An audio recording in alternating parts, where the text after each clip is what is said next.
最後想同大家分享下，經歷今次重返家園之後，我哋點樣可以繼續去維持關愛同埋照顧我哋自己。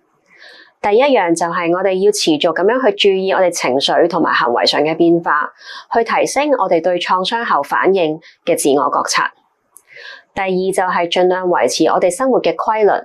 例如定時嘅進食或者有足夠嘅休息，都已經可以令我哋對生活搵返一定嘅掌控感同埋安全感。第三就係當你感覺到好困難嘅時候，要同信任嘅人去傾談，獲得情感上嘅支持，千祈唔好收埋自己嘅情緒啊。第四就係認識到自己喺創傷後嘅進步，例如欣賞自己嘅心理韌性或者抗逆力，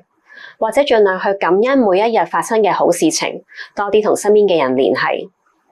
最後就係如有需要尋求專業嘅協助，例如心理學家、輔導員或者社工等等。